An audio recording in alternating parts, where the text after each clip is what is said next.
Hello and welcome to the news at 6. I'm Tracy Shilshi and here are today's headlines.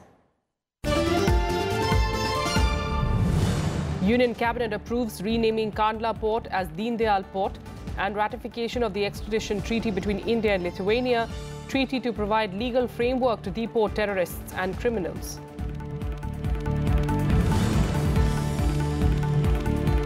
Reserve Bank of India keeps repo rate unchanged in its fourth bi-monthly policy for 2017-18, also cuts economic growth forecast for the current fiscal to 6.7% from earlier projections of 7.3%. Pakistan violates ceasefire for the third day in a row. Pakistani Rangers resort to heavy mortar shelling along the line of control in Poonch district. 3 army jawans are injured. And US expels 15 Cuban diplomats to match staff reduction at the US embassy in Havana. Decision follows mystery attacks on American personnel. Cuba protests against the decision. The government has decided to rename Gujarats Kanban Port as Deendyal Upadhyay Port. The decision, effective immediately, was taken at a Union Cabinet meeting in New Delhi today. The Union Cabinet was also apprised of a memorandum of understanding signed by the Railways Ministry with Switzerland that will help the two countries develop tilting trains. The MOU, signed on the 31st of August this year, will enable technical cooperation in areas like traction rolling stock, EMU and train sets, traction propulsion equipment and also freight and passenger cars. The Cabinet also approved ratification of the extradition treaty between India and Lithuania.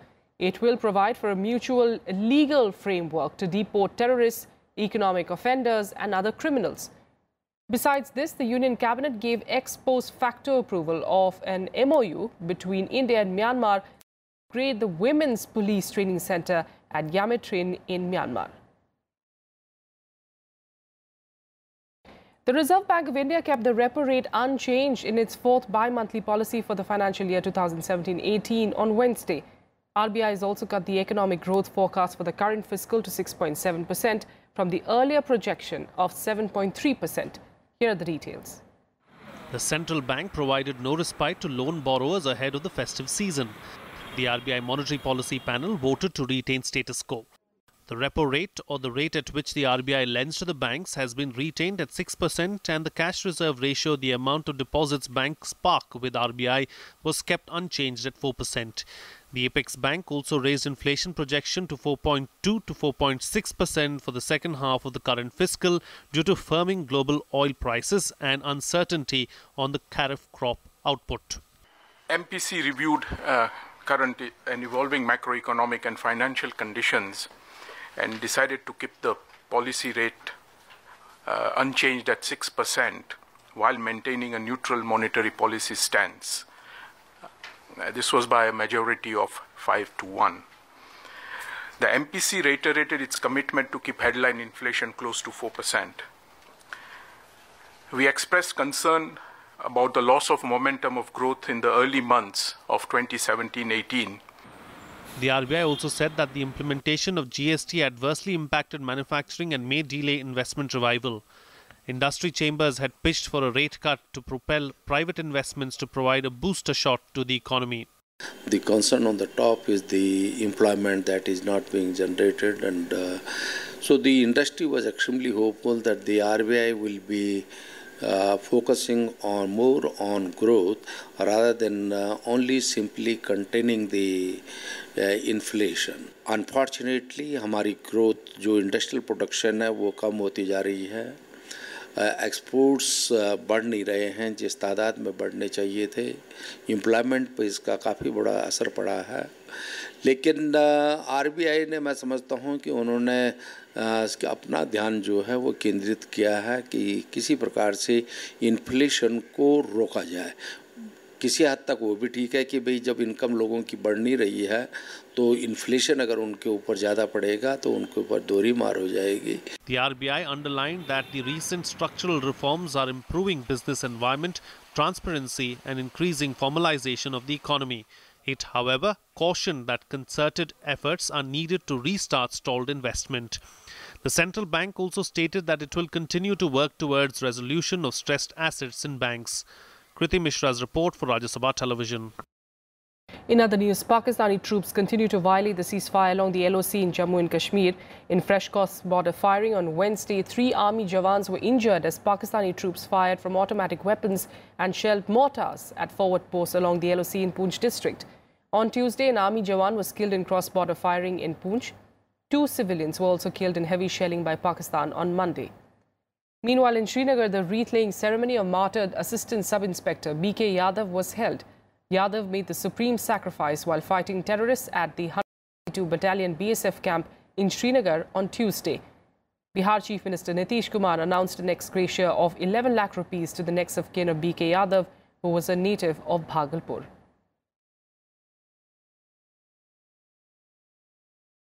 President Nath began the first leg of his 4-day visit to Djibouti and Ethiopia. The president is also the first Indian leader to visit Djibouti. He was received by Djiboutian Prime Minister Kamil Mohammed at the airport. On a 2-day visit to Djibouti, President Nath Kovind had a summit-level meeting with his counterpart Ismail Omar Guelleh.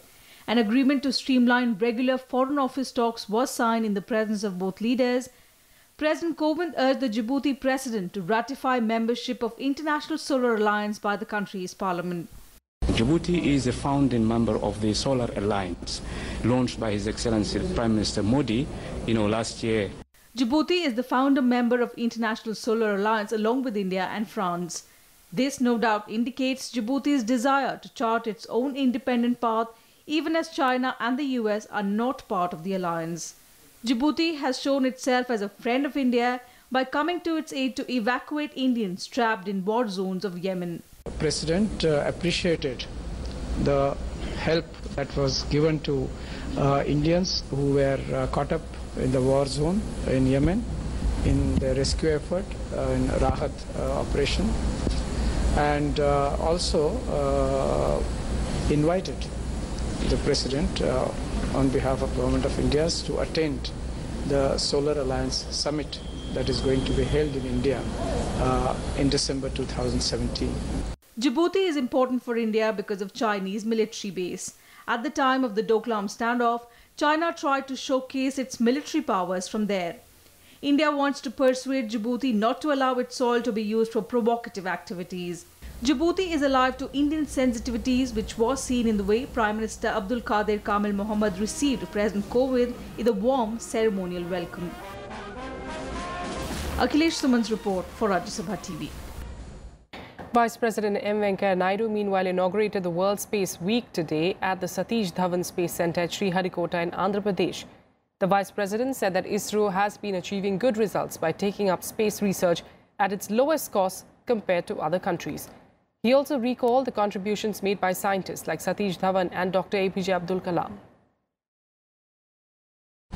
Since the baby steps with the launch of first sounding rocket from Tumba Equatorial Rocket Launch Station in 1963 and the first satellite Aryabhatta in 1975, India has made giant strides and has emerged today as one of the leading space-faring nations, thanks to the visionaries like Professor Vikram Sarabhai, Professor Satish Dhawan, and former President, great son of this country, Dr. APJ Abdul Kalam.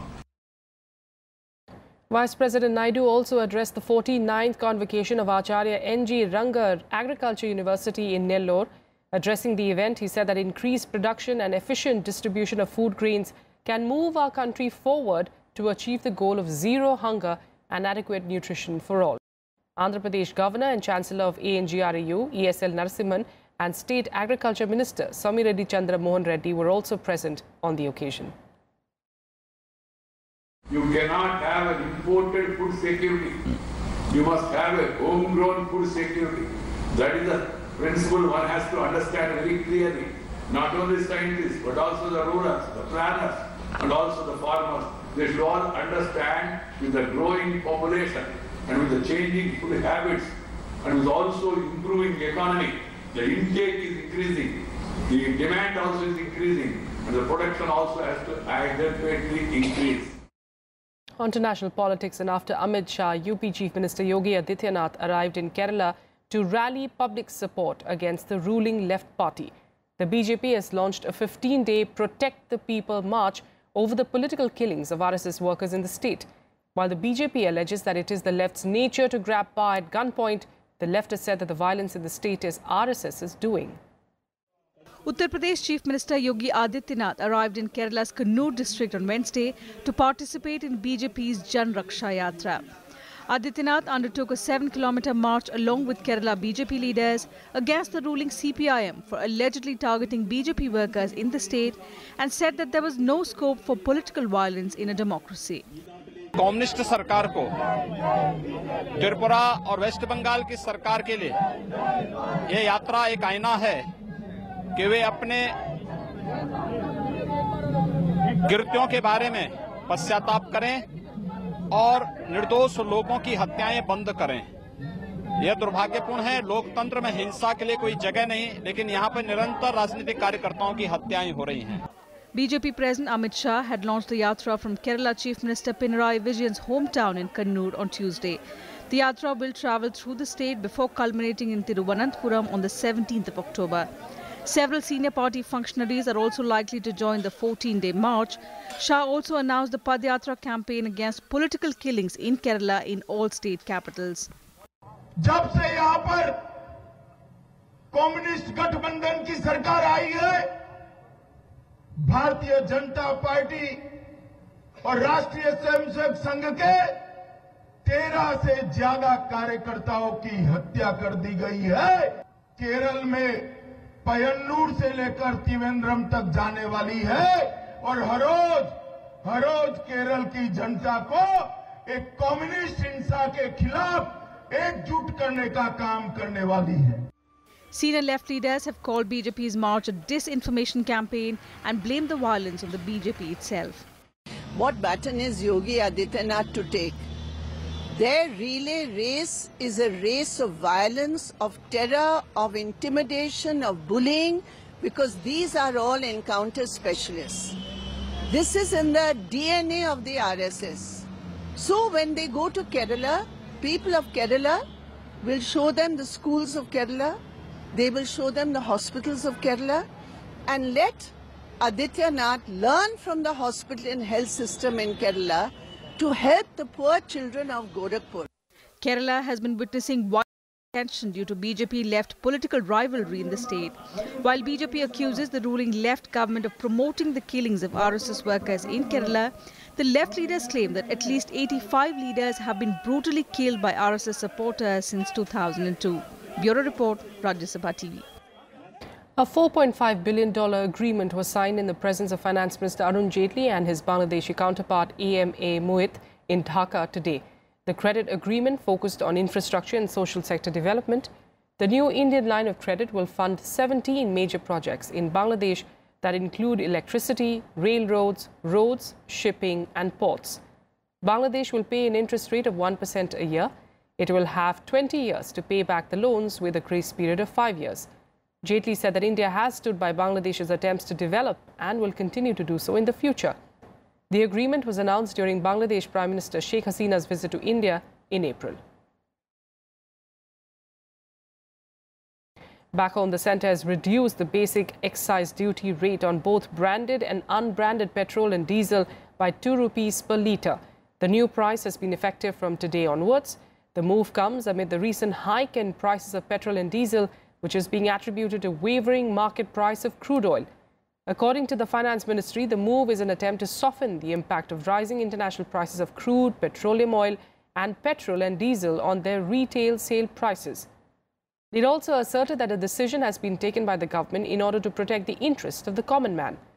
The ministry further stated that the government will experience revenue loss of about 26,000 crores in full year, while 13,000 crores in the remaining part of the current financial year. With that, let's take you through a quick roundup of more national news updates in Nationwide. Satyapal Malik was sworn in as the governor of Bihar today. He was administered the oath of office by Patna High Court Chief Justice Rajendra Menon at Raj Bhavan in Patna. The post had fallen vacant after Nath Kovind resigned following his nomination for the presidential polls in June. Rajneesh Kumar, Managing Director at the State Bank of India, has been named the new Chairman of State Bank of India. Kumar will succeed incumbent Chairperson Arundhati Bhattacharya, whose tenure ends later this week. The Appointments Committee of the Cabinet approved Kumar's appointment for 3 years from the 7th of October. On a 3-day visit to UP, Congress Vice President Rahul Gandhi arrived in his parliamentary constituency Amethi. He will visit his mother and Congress President Sonia Gandhi's constituency, Rai Bareli, as well.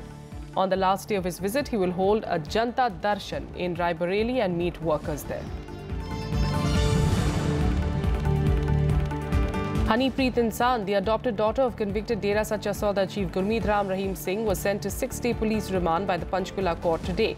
Hanipreet arrived at the Panchkula court complex along with Sukhdeep Kaur, another Dera follower, who sheltered her when she was on the run.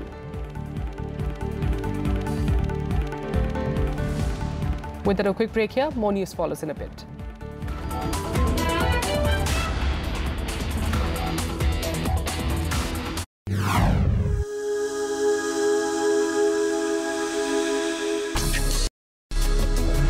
Tales that inspire.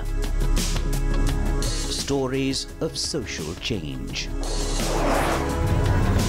A salute to diversity.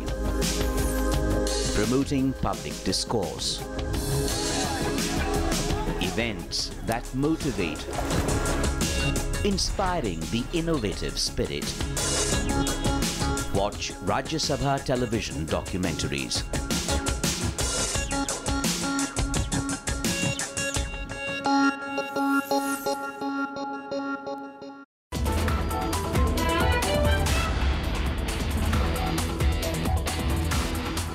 Welcome back. The Donald Trump administration on Wednesday threw its weight behind India's opposition to the China-Pakistan economic corridor. U.S. Defense Secretary Jim Mattis, who is a strong opponent of China's ambitious OBOR initiative, said it passes through a disputed territory. United States has backed India's concerns on the One Belt, One Road initiative under the China-Pakistan economic corridor. The Trump administration said that no country should be dictate terms. U.S. Defense Secretary Jim Mattis told a congressional hearing in Washington that the contentious road passes through a disputed territory. India skipped the Belt and Road Forum in May this year due to sovereignty concerns. OBOR passes through Pakistan-occupied Kashmir, which is unacceptable to India. Regarding One Belt, One Road, I think in a globalized world, there's many belts and many roads, and no one nation should put itself into a position of dictating one belt, one road. That said, the One Belt, One Road also goes through disputed territory, and I think that in itself shows the vulnerability of trying to establish that sort of a dictate. Mattis said Pakistan can get economic benefits from India if it fulfills international responsibilities and ends safe havens for terror. Pakistan has a convoluted history with terrorism. There can be little doubt that there have been terrorist groups that have used Pakistan as a haven for attacks outwardly and not just towards Afghanistan. We've seen the attacks on India as well. At the same time, probably few nations, perhaps none, have lost as many troops fighting terrorists as they have. The articulation of the U.S. stand on the issue comes weeks after U.S. President Donald Trump announced his South Asia policy, in which he enunciated a tough policy against Pakistan. Bureau Report, Rajya Sabha Television. Meanwhile, the U.S. has expelled 15 Cuban diplomats to match staff reductions at the U.S. Embassy in Havana following mysterious and bizarre attacks on American personnel there. A State Department official said that the 15 diplomats will now have a week to leave the U.S. Cuba has registered a strong protest. Here's a report. For months, starting late last year, U.S. diplomats in Havana have been complaining of incidents that left them feeling ill. Officials and personnel have complained of sudden wave of nausea, dizziness and headaches, accompanied by strange sounds. Last week, the U.S. pulled out more than half of its own embassy staff from Havana, and on Tuesday, the Trump administration expelled 15 Cuban diplomats. The Trump administration claims this isn't a punishment, but government officials in Havana are seeing red. El Ministerio de Relaciones Exteriores protesta enérgicamente y denuncia esta decisión infundada e inaceptable, así como el pretexto utilizado para justificarla. No, this is not a punishment. This is not a punishment. Cuba, we are not going to say, is responsible for these attacks. Let me be clear about that, okay? And I think we have. We have consistently said there is an investigation ongoing. On the streets of Havana, Cubans and Americans reacted with bewilderment and anger. There is no place safer for Americans to come than Cuba in the entire world, and that's been the case. There have been no incidents by the State Department and FBI's release, no incidents against anyone other than the 21 diplomats. Es algo muy estúpido, porque realmente no se están solucionando los problemas, lo que se están agravando mucho más los problemas. Top Cuban officials, including Cuban President Raul Castro, have denied any Cuban involvement in the incidents and allowed the FBI to investigate. But analysts say the reductions are just the latest step in the rapidly unraveling US-Cuban relations, which were restored in 2015 by former President Barack Obama. Bureau Report, Rajya Sabha Television. Catalonia will declare independence from Spain in a few days, its regional president Carles Puigdemont said on Wednesday. In his first interview since a disputed vote on Sunday, Puigdemont said that his government will act at the end of this week. Catalonia's regional parliament's governing body also met on Wednesday to decide when to call a parliamentary session to discuss the results of the banned referendum on leaving Spain. It is expected that the parliament could declare independence during this session. Massive protests also continue as hundreds of pro-Catalonia supporters march through the streets of Barcelona to protest against the Spanish National Police.